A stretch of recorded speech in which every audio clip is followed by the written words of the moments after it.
What up, lads?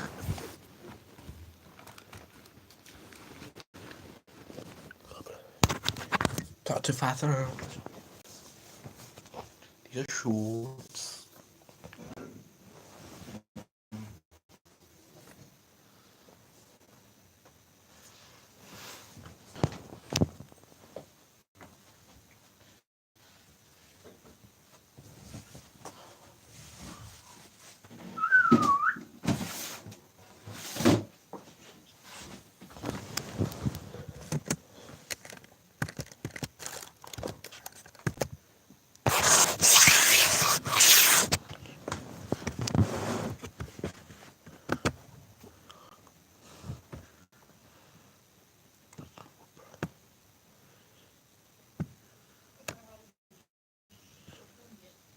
Every so... Mãe? Vieste ao meu quarto hoje? Não, porquê? Falta-me um comando branco. Falta-te um quê? Um comando branco assim pequenininho. Está debaixo da cama. Bora ver lá. Não. Faz mal, Uncle. Não, não tive aqui nada. Porque uma máquina calculada. É um comando branco com várias cores.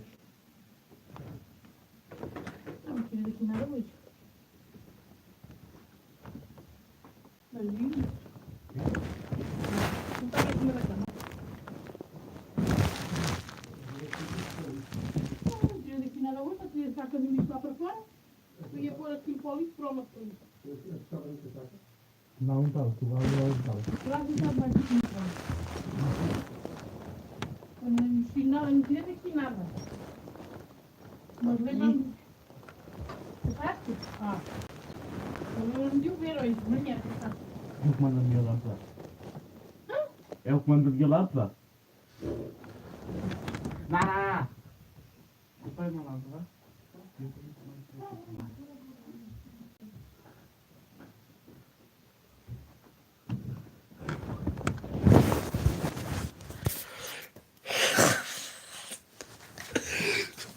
I lost this, which is my controller for my light, and I just had to find it.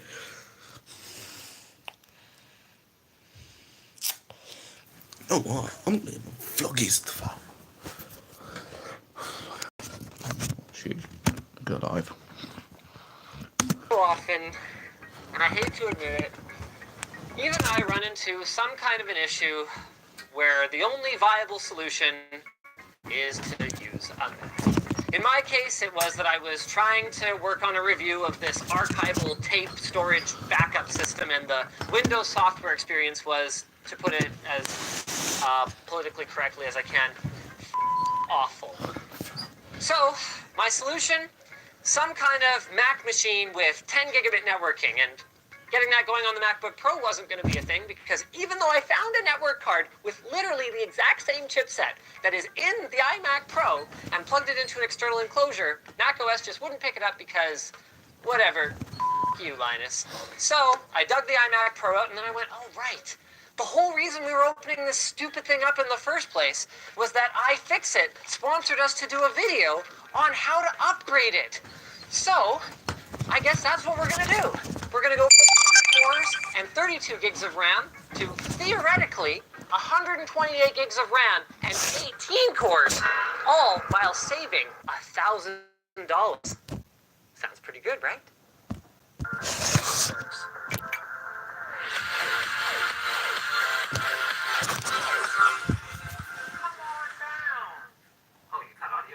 I did not cut audio. Okay, sorry.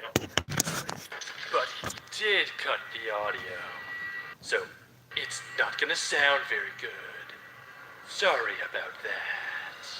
But Step 1 of any upgrade is to run some benchmarks to establish a baseline. Oh, actually, no, hey, it's done. All right, so this gives us some idea where we're starting. Here's our 32 gigs of RAM. We've got a Xeon W2140B. So this is fairly similar, although not exactly the same, as the 2145 that's worth about $1,100. So our base iMac Pro upgraded compared to That's gonna go over there when that guy's finished trying to kill me, pretty much. That's there. That's no one. That don't work anymore. Should we just move block?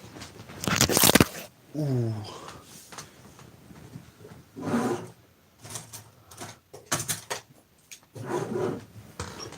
So I happen to have this vlog stick. Thingy jiggy. Use that now. I'm a little good at it.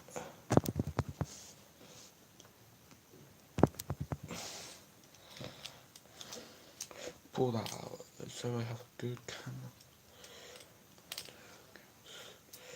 Do something like that. See, holding something like this, man. Something like my phone. Behind. There you go, and I can get a better shot by just doing this. Pies. Might not stream all day tomorrow, you know. I've got nothing to do because I'm at home. College. buying a top-of-the-line model from Apple in the first place gives us a difference of about $250. And we're still going to have an 8-core processor and 32 gigs of RAM to flip on Craigslist. We'll be using our iFixit kit along with one of their guides to complete our upgrade, starting with cutting the adhesive around the edge of the display and disconnecting the 3 ribbon cables before carefully putting it aside.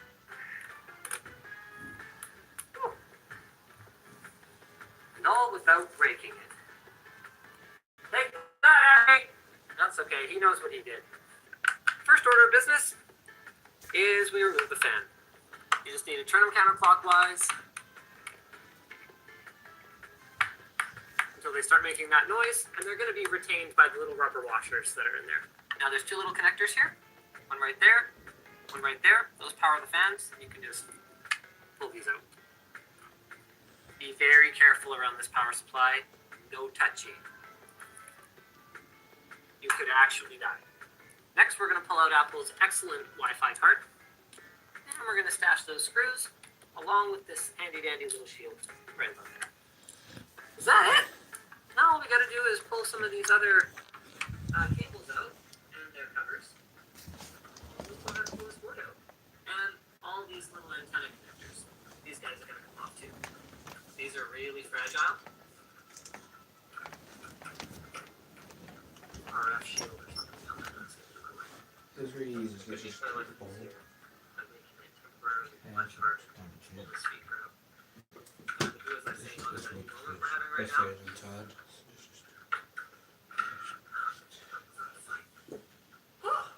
Alright, board's out, and I didn't get that. So now that we've got this opened up for our upgrade, we can talk about what exactly in the iMac Pro is upgradable, because frankly, it's not much. Over the years, Apple has gone from, with the original Mac Pro, being very upgradable. PCI Express cards, CPUs, GPUs, RAM, Blue. storage, pretty much everything, just like the Don't normal know. tower, to the new Mac Pro, the trash can Mac Pro, that theoretically had upgradable GPUs, but I don't know if they ever actually followed up with anything newer. Had upgradable RAM and had upgradable CPU and storage. So it's a lot of work into it. To Right, this right. iMac Pro, where so the GPU is actually Blue baked power. right into the motherboard here. So that's where our Vega 56 is. So that will not be upgradable. To the storage. So the storage theoretically can be pulled off and replaced, but because of this T2 encryption chip, is actually tied into the motherboard in such a way that if you swapped them out, it wouldn't work. And pretty much only the CPU and RAM are upgradable. And I mean, the CPU is even a theoretical one. I don't know if anyone has actually done a CPU swap on it yet. It's possible that they've even locked out the BIOS, so I'm not 100% certain if that aspect of this upgrade is going to work. So let's find out then, shall we? We have to take off these stickers here that were the problem, and the So, I don't know what you're trying to do. Do the tingles good up? It's funny. reason that refused to give us their replacement pricing on the logic board. So technically, it's not that they're denying us warranty service, but they were definitely treating us differently. Whether it is legal for them to treat us differently because is something that is very much an ongoing debate, and something that if you're down in the U.S., you should probably contact your local congressional representative about. So there's 8 screws that we're going to have to pull off. Just gonna quickly post that I'm live. Go to Instagram. Hola, you the boys. I got 3 friend requests. Sort of about later. Let me sign the fuck out. I could sign out easily. What the fuck? A profile name.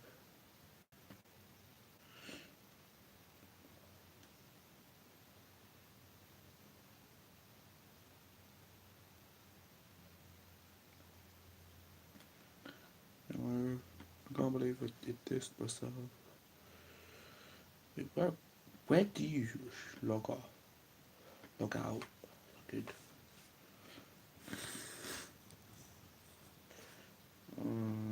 Switch account. Yeah, log in.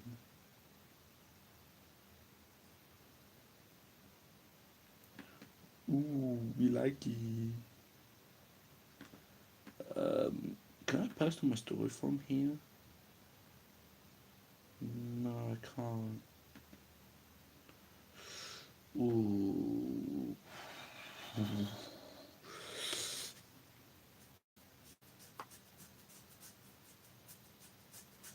Shit. Oh well. Every so often, and I hate to admit it, even... What the heck, Apple? So they don't use the retention mechanism. So there's 8 screws that we're going to have to pull off. Wow, there's a lot of tension on those mounts. I'm having fun. You having fun? Oh yeah. Good times.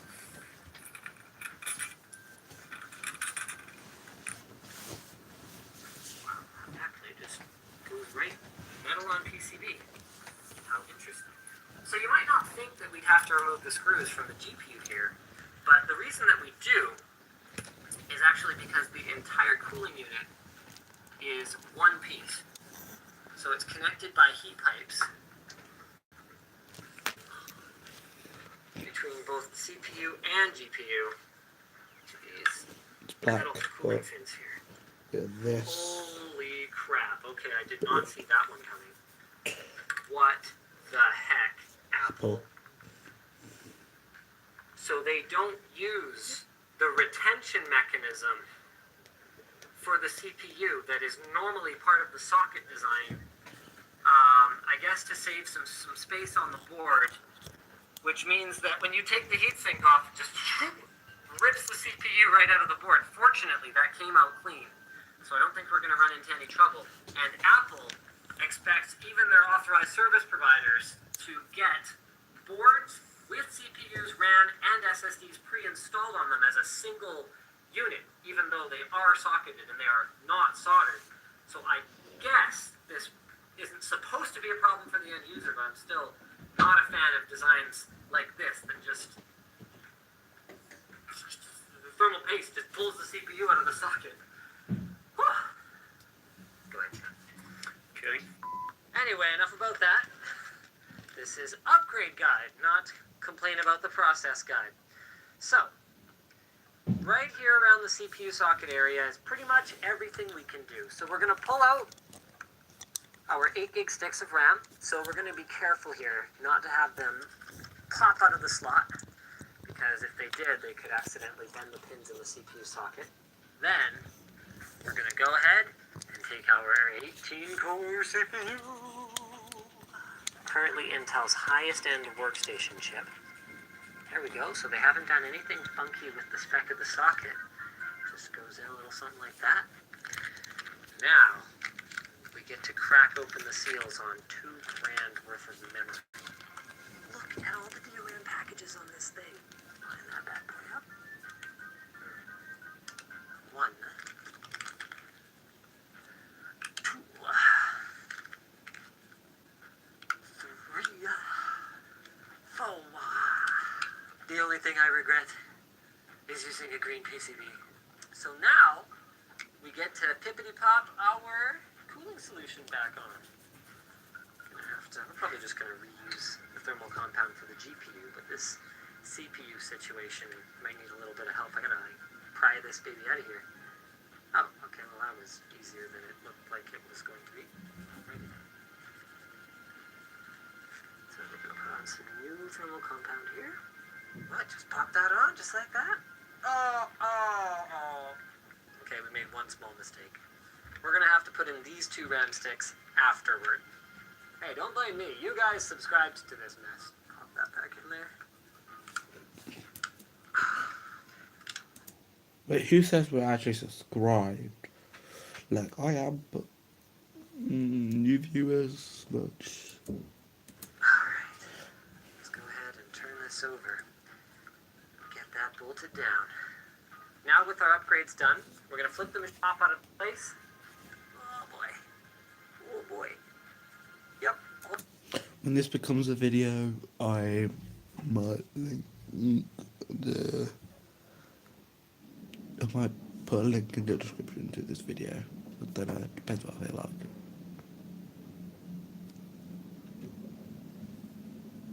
Hold that in place against the board. Oh, good. Our CPU didn't pop up. Then, we're going to go ahead and put our mounting bracket on the back on. Now, this is a little bit tricky here because there are 2 different kinds of screws. You need to make sure you put the right ones in the right holes. So the ones with the kind of built-in standoff on them, those go the orientation we're looking at the board here. Top left and bottom right. The ones with the much shorter posts, those go top right, bottom left. If you screw this up, best case scenario, you've got kind of wonky mounting pressure. Worst case scenario, you will damage your board. Boy, this is a lot more pressure than I'm comfortable putting on a motherboard. I hate these mounts. Okay. Gorgeous. Now the GPU is not nearly as scary because there's no pins that you can accidentally rip the CPU out of and then accidentally put it in sideways and mangle them up or anything. Oh, by the way, I'm sorry, off camera I did wipe thermal compound off the GPU and I did reapply, but I'm not going to pull this back off to show you guys that. So to put our GPU cooler back on, see these little cutouts right here? So just look at these 2 holes here and then the shape of the components underneath them and you won't be able to screw up which one goes which way. In this case, all the screws are the same. So we just go ahead and position these bad boys and then screw them down. Once again, applying far more pressure than I am super comfortable with. Ugh. Beautiful. That is our upgraded logic board. And they said it couldn't be done. Now to put it together, find out if it works. One thing we're going to do to make our lives a little bit easier compared to when Lewis and I did this is we're going to pull out the speakers, put those back in after we've installed the logic board. There we go. Actually, that should be fine. Alright. One of the keys at this stage is making sure that you don't accidentally cover up some of the connectors that you're going to need to plug back into your motherboard. Now the last thing we want to do is accidentally scratch the PCB with one of these standoffs here while we're inserting the board. This is one nice thing about the design. They've got this rubber stopper here so you can't let it fall down or anything. Now let's go around and do our motherboard screws. I've arbitrarily picked this one to start with. You want those as centered as possible because it can affect the alignment of your rear ports if you don't have the board in perfectly. We're going to need to lift up this side of the board here a little bit in order to get that on there. Perfect. do these power ones now. There we go. Oh, beautiful. Okay. One little trick, guys. This speaker connector right here has this little loop here. So we're going to go ahead and put that on, just part way. We're going to plug it in. Shoop. Then we're going to tighten it down. While we're at it, we can start connecting some of the back ribbon cables. There we go. Alright, we're going to check our rear port alignment at this point. Looking pretty slick. Alright. Now we're going to throw in our other two power screws. Tighten those up. Don't want a loose connection here. There we go. And we can start connecting the rest of the connectors on the back of our board. Okay, we can go ahead and put our speaker back in at this point too. How's that cable managed? Feeling good now. Now we're going to hook up all the antennas. These are really fragile connectors. Please be careful. They are. They generally are. Now we're just going to stick this shield into its little cable management slot here. There we go. It should sit on kind of a little hinge like that.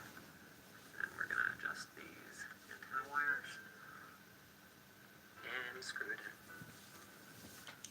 Now this motherboard mounting screw we're going to have to take out temporarily. We're going to put this little shield in place. Screw it back in part way. Screw in the other side, being very careful not to drop it, undoing all of the work we just did. And we can go ahead and tighten down our motherboard screw. Alright, now we're going to throw the speakers in and we are almost home free. Where did this go? Yep, I see where it goes.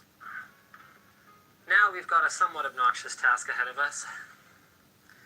Because the display is glued on, it means we've got to remove all of the old adhesive. So this will take a little while. Dip some alcohol in there too, that won't hurt. Alright. So, now that that's all off, I'm going to stretch out my arm a little bit here. All that is left is for us to put on new adhesive strips and put on the screen. Be really careful with these, you don't get two cracks at them. So you can see they got this little hole up here for alignment, or whatever it's for. Nailed that one. On to the next. These last two along the bottom are the trickiest, just because this kit was designed, as far as I can tell, with the original Retina iMac in mind. And there might be just some slight, ever so slight differences. So you're going to have like this little tab doodad here that kind of doesn't really go anywhere. It's not a big deal. I don't know, maybe it goes along this thing here. It really doesn't matter. There. Boom. Minor detail. Guess I better put the cooler back in. LOL! And also, these two screws right there. Now, the trickiest part. Removing the adhesive strips, putting the display back on. We're going to put on these three cables first, though. Apple's going to be watching this video. They're going to be like, we want to recruit Linus to be an Apple authorized service provider. Looks like it goes right there. I'd choose them. Latch down. Boop. Oh, looks like that one went in super easy. And this guy. Boop. Never a problem, you know? Now, this is not attached. This is very scary. But I want to know if this thing powers on before I waste my adhesive and an hour of my life peeling it all back off and reapplying it again. So let's go ahead and get this plugged in and see how she goes. Ooh. There we go. Huh. Okay, Jesus. Had me going for a minute there.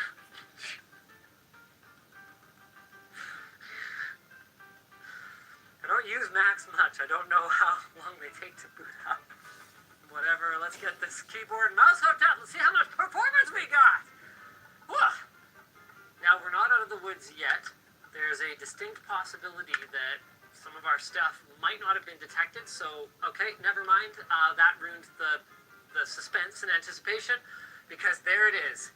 Intel Xeon W2195, that's our 18-core processor, with 128 gigs of DDR4 memory. So, let's run our benchmark, shall we?